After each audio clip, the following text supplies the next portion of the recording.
Assalamualaikum warahmatullahi wabarakatuh, dan salam sukses buat rekan-rekan, teman-teman, sahabat-sahabat semua, sesama pembudidaya ikan air tawar. Bagaimana kabarnya teman-teman semua? Semoga selalu diberi kelancaran dalam berusaha serta dilimpahkan rezekinya oleh Allah Subhanahu wa taala. Amin ya rabbal alamin. Kembali lagi dengan saya Mas Jo di channel Mas Jokowi Farm, channel yang membahas seputar budidaya ikan air tawar. Mohon teman-teman untuk mensupport channel saya ini dengan like, komen, dan subscribe agar kami selalu bisa memberi informasi dan inspirasi seputar budidaya ikan air tawar. Pada video kali ini saya akan melakukan panen larva ikan nila merah hasil pemijahan secara alami.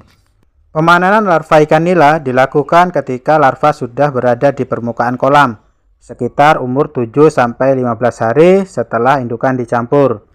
Teman-teman bisa lihat ini banyak sekali larva-larva dari ikan nila yang sudah berada di permukaan kolam. Pemanenan larva kali ini saya lakukan setelah umur 15 hari dari pencampuran indukan, yaitu indukan jantan dan indukan betina, dan setelah kolam ini saya bersihkan dari kotoran-kotoran dan bibit-bibit yang tertinggal. Saya akan menyiapkan peralatan terlebih dahulu teman-teman. Saya mau ambil serokan dulu teman-teman. Sebisa mungkin teman-teman untuk memakai serokan yang halus dan lembut agar tidak melukai larva yang akan kita pindah. Selain itu juga teman-teman bisa menyiapkan bak atau ember tempat penampungan larva. Setelah kita tampung, teman-teman harus menyiapkan juga tempat pendederan dari larva yang akan kita besarkan. Saya serok dulu teman-teman. Pemanenan larva ikan nila sebaiknya dilakukan pada pagi hari sekitar pukul 7.30 sampai dengan pukul 9. Pemanenan larva pada pagi hari bertujuan agar larva ikan nila tidak stres dan mengurangi risiko kematian pada larva. Pada ikan nila teman-teman, telur dirami di dalam mulut ikan nila selama 3-7 hari. Indukan ikan nila akan menjaga rombongan larva dan akan mengeluarkan dan menghisap kembali atau memasukkan ke dalam mulut apabila larva dalam keadaan bahaya. Saya akan menyimpan dulu larva-larva ikan nila ini di dalam bak teman-teman. Ini cukup lumayan banyak. Pemanenan larva ikan nila atau pemisahan larva ikan nila dari kolam indukan menuju kolam pendederan ada beberapa tujuan. Di antaranya agar mudah dalam perawatan nener ikan nila. Selain itu juga bertujuan agar terhindar dari predator pemangsa larva ikan nila. Biasanya teman-teman ketika di kolam pemijahan ada sisa-sisa dari larva sebelumnya hingga menghasilkan bibit yang sudah besar. Ini biasanya memakan anakan-anakan atau larva-larva yang baru menetas. Selain itu juga tujuan dari pemisahan larva ikan nila agar mengurangi resiko kematian pada larva ikan nila yang disebabkan oleh kualitas air yang kurang baik pada kolam indukan ikan nila. Pada kolam pendederan, kualitas air akan mudah kita kontrol sehingga akan mempermudah perawatan larva ikan nila. Lumayan banyak ini larvanya pada panen kali ini. Ya, saya mau simpan dulu di bak, kemudian nanti akan saya pindah di kolam pendederan. Nanti akan saya tunjukkan ke teman-teman hasil panen larva kali ini. Mudah-mudahan bisa memberi inspirasi buat teman-teman dalam berbudidaya ikan nila atau ikan air tawar. Sudah selesai teman-teman, saya mau simpan dulu serokan atau peralatan untuk menangkap buaya ikan nila tadi teman-teman.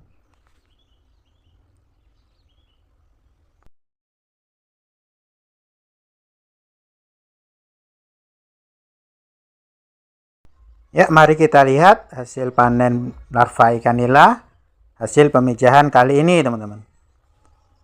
Ya, inilah larva ikan nila teman-teman, lumayan banyak. Ini adalah ikan nila merah atau ikan nila larasati teman-teman. Lumayan banyak, warnanya kalau masih kecil berwarna putih seperti ini teman-teman. Ini larva ikan nila umur sekitar 10 hari teman-teman dari hasil pemijahan secara alami yang telah dikeluarkan dari mulut ikan nila. Larva ini sudah siap untuk memakan plankton-plankton atau kutu air sebagai pakan alaminya teman-teman. Saya akan tunjukkan kolam pendederan untuk nener ikan nila tadi teman-teman. Ya, inilah kolam pendederan. Kolam ini terbuat dari kolam terpal, teman-teman. Saya akan memindah nener tadi dari bak untuk saya pindah, saya lepas di kolam pendederan ini, teman-teman. Yang teman-teman perlu perhatikan saat pelepasan nener, sebaiknya pelepasan secara perlahan-lahan agar nener bisa menyesuaikan kondisi air di kolam pendederan. Biasanya perbedaan suhu antara kolam pendederan dan kolam indukan tadi, teman-teman. Jadi kita harus lepas secara perlahan-lahan. Biasanya setelah kita lepas di kolam pendederan, nener-nener akan berada di permukaan air, teman-teman. Ini untuk menyesuaikan kondisi air pada kolam pendederan atau air baru. Biasanya kita akan menggunakan air bersih. Ini sudah selesai semua, teman-teman. Saya lepas di kolam pendederan larva-larva dari hasil panen hari ini. Saya akan tunjukkan ke teman-teman larva yang telah saya lepas di kolam pendederan. Ya, inilah larvanya, teman-teman. Kelihatan putih-putih. Sesuai yang saya katakan di awal bahwa ketika kita melepas larva di kolam yang baru, tentunya larva akan berada di permukaan air.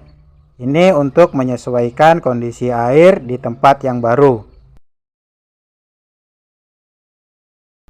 Alhamdulillah, hari ini saya telah selesai melaksanakan panen larva ikan nila hasil pemijahan secara alami. Yang saya pijahkan ini adalah ikan nila merah Larasati, teman-teman.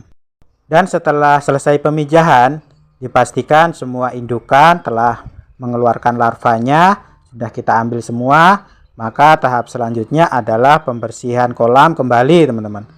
Yaitu pembersihan kolam dari kotoran maupun dari sisa-sisa larva yang tertinggal, teman-teman. Mudah-mudahan video ini bisa menginspirasi dan memberi manfaat buat rekan-rekan semua, buat sahabat-sahabat semua, dan buat teman-teman semua dalam berbudidaya ikan air tawar.